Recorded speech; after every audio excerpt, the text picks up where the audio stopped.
Hello, welcome to Free Bible Commentary with Pastor Teacher Dr. Bob Utley. Be sure to visit Free Bible Commentary at www.freebiblecommentary.org. Now, here's Bob. We're going to be in Exodus chapter 3 today that continues a story about God's dealing with Moses.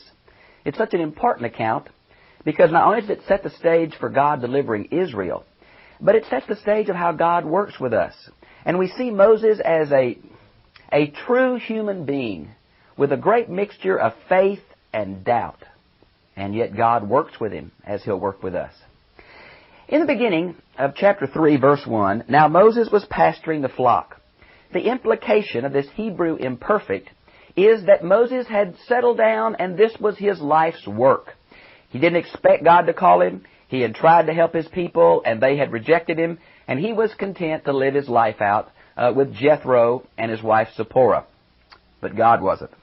He was pasturing the flock of Jethro. Now, this man goes by several names. He goes by Jether. He goes by Ruel, which may be his father. Some of the texts are kind of ambiguous there. And he goes by Hobad. And if you see your notes, you can see different places that these occur. His father-in-law, the priest of Midian. Now, there's been some discussion about the Midianites. They seem related to the Kenites. And some say that this is where Moses learned about God, that this was a relative way back, and they had kept the traditions of God, and Jethro is going to offer sacrifice later and going to give Moses advice, and so Jethro knew Yahweh. It's possible that Jethro knew Yahweh. This is called the Kenite theory. But I really think the more obvious is that Moses learned who he was from his parents. And he was willing to help the Hebrews against the Egyptian long before he met Jethro. So though it's possible Jethro still had some Yahwistic connections, it's probably untrue that Moses learned all about God from him. Then it continues where it says, and he led the flock to my New American Standard has the west side of the wilderness. Now the literal here is the backside or behind. Well, where do we get the word west? Well, for the ancient, they would always face the east.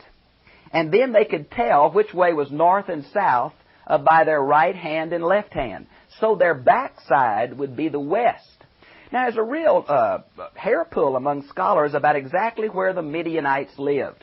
And, of course, we think they lived all the way from the southern Sinai Peninsula, where I think the burning bush is going to be, Mount Horeb, Mount Sinai, clear up into central Sinai Peninsula and over into the Arabian Peninsula. They were kind of nomadic people, of course, like many of the Hebrew groups were, or the Semitic groups, in that day. Notice it says, of the wilderness, and came to Horeb, the mountain of God. Now, it's already called the mountain of God. Does that mean that the Midianites believed it was the mountain of God and Moses knew that? Well, the reason I have doubts about that is Moses was not expecting a religious experience. He was very surprised. And curiosity is the motive, not any kind of religious search. So maybe it's the writer writing back saying it's the mountain of God, not what was contemporary in Moses' day. Now, Horeb seems to be a word that means desert or destruction. We're not exactly sure. For Horeb is a Semitic term. Sinai is a non-Semitic term. They're both used synonymously, I think, for the same mountain. Some say one is the mountain range, and some say one is the individual peak. It's obvious that Sinai is probably connected to the wilderness of Zin, or the wilderness of Sin. Now, the reason I say that, because that's the area of this wilderness. And there's some connection there, but exactly what it is, I'm not sure. And the angel of the Lord appeared to him. Now, this is one of those classic passages where it's obvious the angel of the Lord is a way of referring to the physical presence of God. Because you look in verse 2, it says, the angel of the Lord appeared to him. And then over in verse 4, it's going to say, the Lord saw he turned aside, Yahweh saw he turned aside, and Elohim called to him from the midst of the bush. So here we have that the physical presence of God, called a theophany, is in the angel of the Lord. Now, many of us believe the angel of the Lord is the pre-incarnate Jesus Christ, the only part of the Trinity that has a corporal existence. And yet this is before his incarnation, so maybe it's just a way of referring to the presence of God. We just can't be sure. There are many times in the Bible where the angel of the Lord is separate from God. But there are other times where the angel of the Lord is very close or synonymous to God. Let me give you some of those passages. They're very, very interesting. Here's the one where the angel of the Lord seems to be the same as deity. Genesis 16, 7 through 13. Genesis 22, 11 through 15. Genesis 31, 11 and 13. Genesis 48, 15 and 16. Exodus 3, this passage right here, 2 and 4. Exodus, 43, 21. Exodus 14, 19. Judges 2, 1. Judges 6, 22 and 23. Judges 13, 3 through 22. And Zechariah 3, 1 and 2. Now, the places where the angel of the Lord seems to be distinct or different would be Genesis 24, 7 and 40. Exodus 23, 2 and 23. Exodus, I can't read my own writing, 32, 34. Numbers 22, 22. Judges 5, 23. 2 Samuel 24, 16. 1 Chronicles 22, 15 and following. Zechariah 1, 12 and 13. Well, you can see the angel of the Lord is used quite often, sometimes as a presence of God and sometimes not. Here, certainly for God. Now, in the blazing fire, some say, is this a desert bush that shone in the evening sun and had red blossoms on it? It could have been. You say, you don't believe in the miracles. Now, wait a minute. God quite often uses the natural phenomenon of the desert with supernatural timing. He does it with the east wind blowing all night to split the Red Sea. He does it with some of the plagues of Egypt, which are all known to happen in that locality. He does with the quails landing. The manna may be a natural phenomenon. Now, does that mean that all of God is just uses natural phenomenon? Of course not.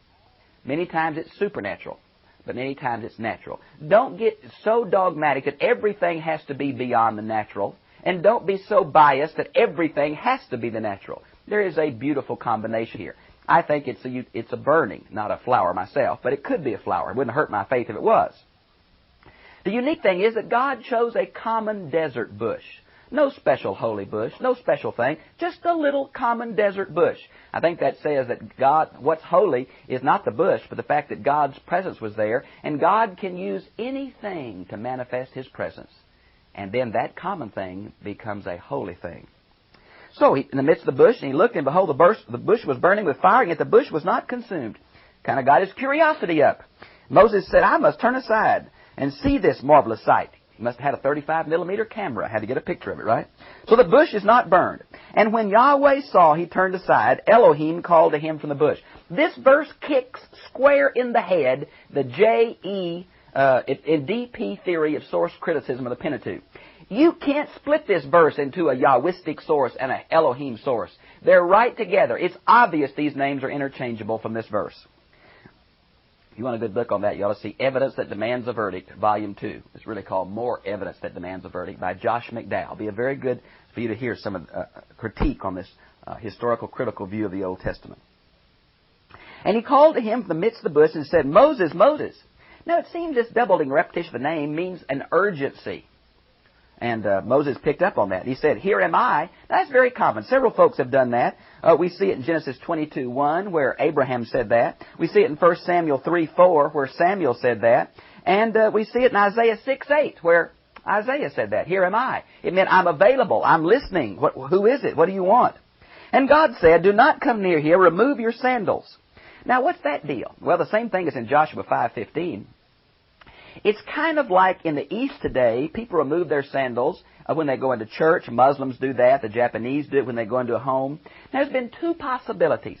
One is that to remove the sandals is a symbol of being open toward God. A man would come to God with less clothing on. He's open toward God, kind of like the pre-Adamic fall. Man was naked and didn't know it, and him and God had fellowship.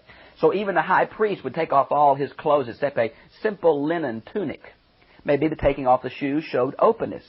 Others say, no, it comes from the slave world where slaves did not wear shoes, and it's a sign of a master-slave relationship. And so God is superior and Moses is inferior. Maybe so. It's probably one of those, but it's a very common Eastern kind of thing. The place on which you're standing is holy ground. Now, it wasn't always holy. It didn't remain holy after God had left. There wasn't anything in that bush, you know. Moses didn't dig up the bush and take it with him. It was the fact that God was there that made it holy. Now, notice again, I think that's true of church, too. Church isn't holy, friends, unless God's there. But the real truth is that God's everywhere. So your home or your backyard or anywhere can be holy if you're in tune with the Lord there, right? Be careful. There are no special places with God. There's just a special God. Now, notice where it mentions here, and I want to stop to say, God did pick some special sites to meet Him. So I'm not saying that church is not a special place. God did choose certain places for His name to dwell. Now, Sinai was a wonderful event for the people of God. But you know what amazed me as I studied this? They didn't record where the thing was. We're still guessing. Is it in the southern part of Sinai? Is it close to Kadesh Barnea? Is it on the wilderness of Shur? We don't know. Isn't it funny the Jews did not record in detail the place where Sinai was, even though they received their 10 Commandments or Torah there that means so much to them? Why? The Promised Land was significant because of the promise to Abraham, but Mount Sinai, where it was not significant. Now, see, that's important to us. We'd be tromping down there wanting to pray on Mount Sinai. Be careful about that, friends. It's not where you go, it's who you know. Little poem. Notice, if you would, where it says, and He also said, I am the God of your father. It's significant to me, though some Hebrew scholars see no significance in it, that the word here is in the singular. Now, some say it's the singular use of the collective. I'll buy that. It's possible. But everywhere else this appears, I think, it says, I'm the God of your fathers, the God of Abraham, Isaac, and Jacob. Here, I think He's saying, I'm the God of your father, Amram, that poor Hebrew slave who's lived all his life in Egypt under slavery. I'm his God. I'm also the God of the great men of the past that you've heard about, Abraham, Isaac, and Jacob. I'm the God of your people, is the way He's saying it. I like that. Now, that means something to me. God is the God of the smallest as well as the greatest. Oh, man, that'd give me goosebumps. I'm the God of Isaac and Jacob. Then Moses hid his face, for he was afraid to look at God. Now, why? Well, this happens quite often in the Bible. It seems that the ancients were afraid that to see God meant you died. Now, that's pretty true, because in Exodus 33, 20 through 23, Moses asked to see God's face, and God says, no man can see my face and live. We get the same kind of thrust from several passages in the New Testament, like John 1:18 is one good one. There's a pretty good passage in 1 Timothy 6, I believe, 20. But here's some of the Old Testament. You might want to see, Judges 6, 22 and 23, and Judges 13, 22, for some other places where it was thought that to see God meant to die. Same is true of, remember when Elijah, when I think he came back to Mount Sinai, to the mountain of God, and he heard that still small voice, and he walked out and he held his face in the mantle so he wouldn't see God. Same kind of idea there. It's a sign of respect and reverence. Now notice it says, and the Lord said, I have seen the affliction of my people. This is the first use of the term my people. This shows that the covenant relationship was already in place before the 10 Commandments. That's very important. The Old Testament is as much grace as the New. God called Abraham in grace. God delivered them from Egypt in grace, long before He gave them the 10 Commandments. Now, there was always something that people had to respond to what they knew the will of God was with Abraham and all the rest. But the real commandments and all were not given till later. Now, notice it says here, who are in Egypt. I have seen their affliction. God knows their problems, hears their cries. Oh, that's a good word, isn't it? God knows what you're going through, friend. He hadn't left you or forsaken you. Took Him years to get things ready to bring them out. Maybe He's working in your life to get things ready to deliver you. Help you see why He's let this happen in your life. Hang in there. I am aware of their sufferings. Boy, I get goosebumps over that. God knows and cares. Look what He said. I have come down to deliver them from the power of the Egyptians. God, leaving heaven, hearing the cries of His people, came down. Notice what? God has come down, but He's going to send Moses. God always uses human instrumentality. The power of God is going to flow through a human being. That's the way He chooses to do it. We've just got to be available to Him. Now, to bring them up, not geographically, but the Promised Land is always left also theologically. This was predicted back in Genesis 15:16 to a land that is a good land, a spacious land, a land flowing with milk and honey. It was a fertile land. This later became the title of this land we learned from Persian documents. The place of the Canaanite. And this is a collective term. It's often used for all these people. Let's see. It later came to mean trader or merchant. From the Hittite, and we know this is a racial group to the north in central Turkey. And the Amorite, another collective term, quite often used for the whole people. You might want to see Joshua 10:5.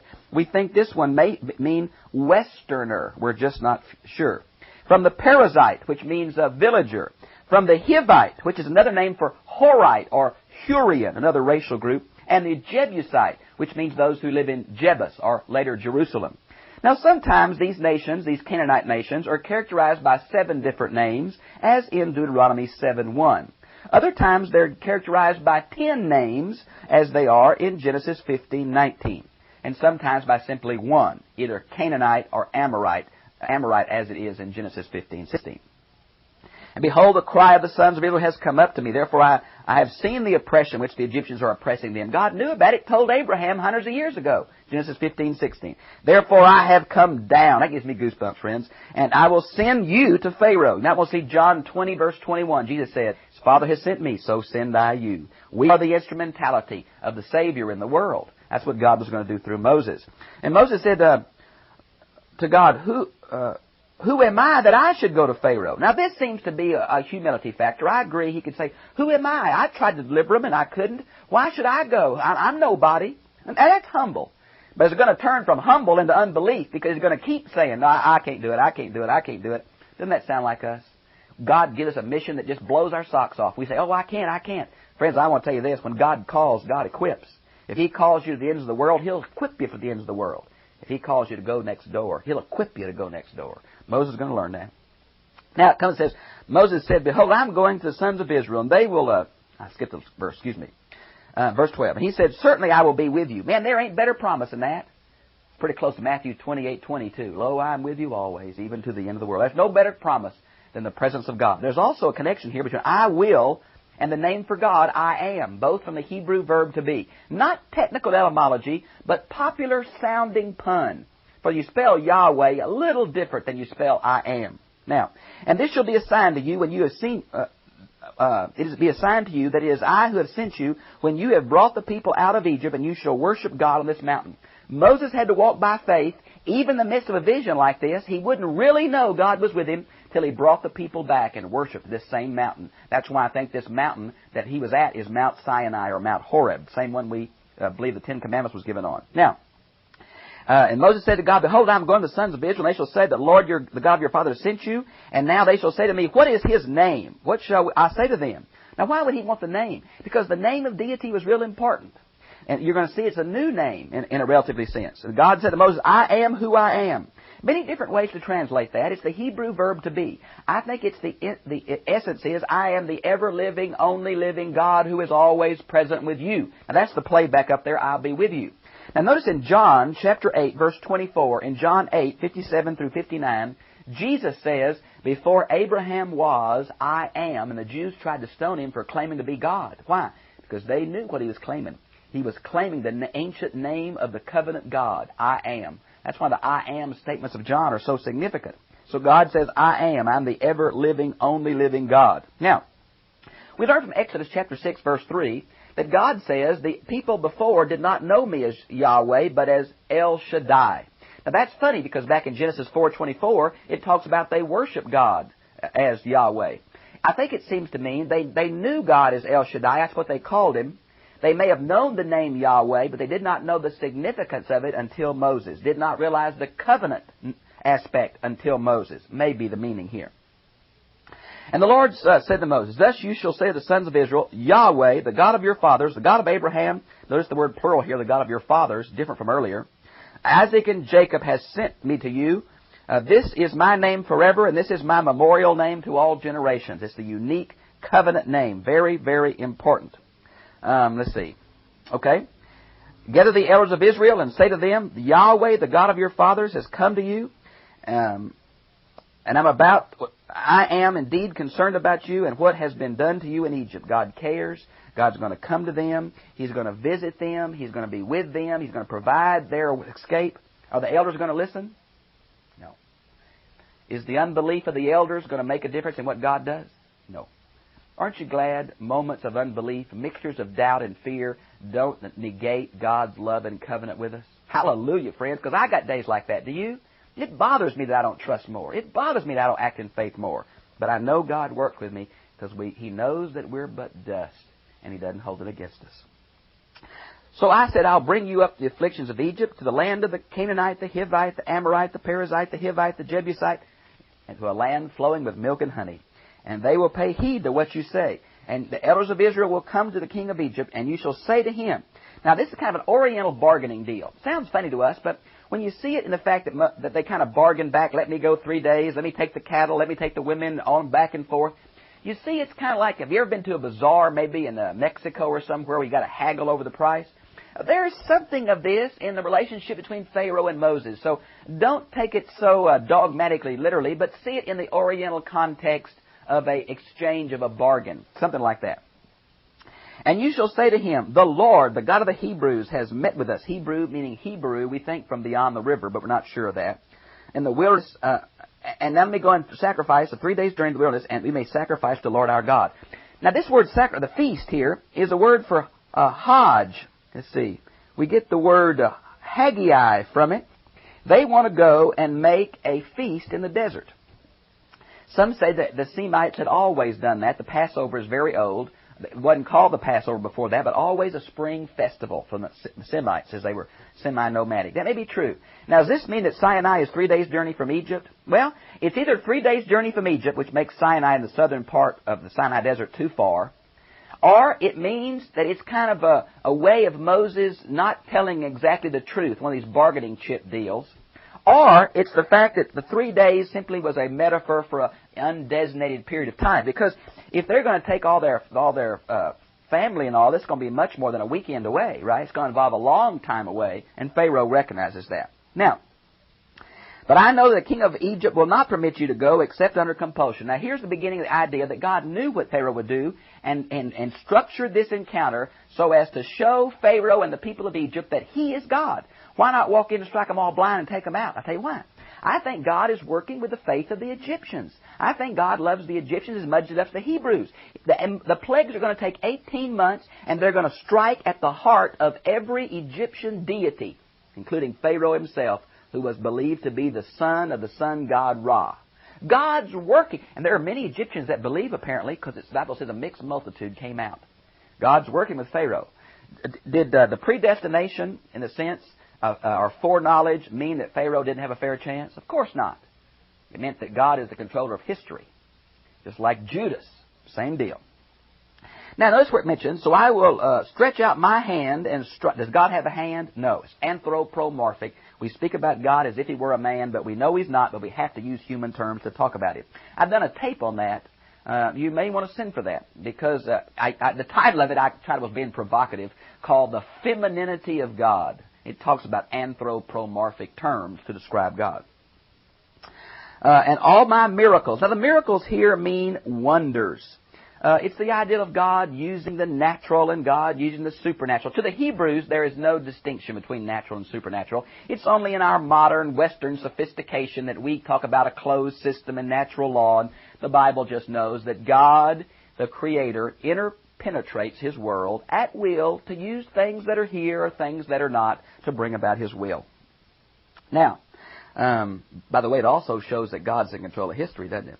And I will grant this people favor in the sight of the Egyptians, and it shall be when you go, you will not go empty-handed. Now, some say this is the price of letting a slave go after years of bondage, giving him something to start over. There might be something of that here. I'm not sure. And every woman shall ask of her neighbor, and the woman who lives in her house, articles of silver and articles of gold, and for clothing, and you will put them on the sons and your daughters, and thus you will plunder the Egyptians. Now, the Hebrews kind of thought that was interesting, to kind of plunder them as they went out. King James in verse 22 says, you shall borrow of your neighbor. But the Hebrew word really doesn't necessarily mean that. It doesn't imply you'll give it back. What it means is they're going to need this stuff for the wilderness. Instead of them having to sneak off in the night, the Egyptians are going to run them out, and when they run them out, they're going to pay them to leave almost. It's a part of the last plague, the death of the firstborn child. Now, these articles of silver and gold were to be used for what? Tabernacle. So I think here we have God providing for the needs. Matter of fact, I think that all of the weapons the Hebrew had and all of his military armament he got from the dead Egyptian soldiers that washed up on the shore after they drowned in the Red Sea. So God provided everything these people need. It sounds surprising. Pharaoh won't let them go. Pharaoh won't let them go. Pharaoh won't let them go. Then Pharaoh's going to force them out. And when he does, he's going to give them all kinds of gold and silver and all kinds of articles and clothing. And the people will get it, and they're going to leave. I think that's very, very interesting. And that, of course, is what we have here. I think it's a very interesting chapter. And it's the kind of one that I hope you don't just read and say, oh, that's nice. Oh, that's nice. I hope you see that what we have here is the concept of God dealing with a man who has doubts, but marvelously using him. God caring for his parents, though they're slaves all their lives. God hearing the cries of his people, and he's working in history to deliver them. Friend, I don't know who you are, what you're going through, but I want you to know God loves you and cares for you. He's provided a means that you might know him and a means that you might draw closer to him. Sometimes it's human instrumentality. Sometimes it's the use of natural things with supernatural timing. Sometimes it's the miraculous. But I want you to know God loves you, and he's involved in your life, and he cares about what you're going through. And when late at night and things are so bad and so painful, and you cry out to him who loves you, I want you to know he hears you, and he's on the move to make it right. I've enjoyed being with you. I'll see you again, same time, same place, next week. God bless you.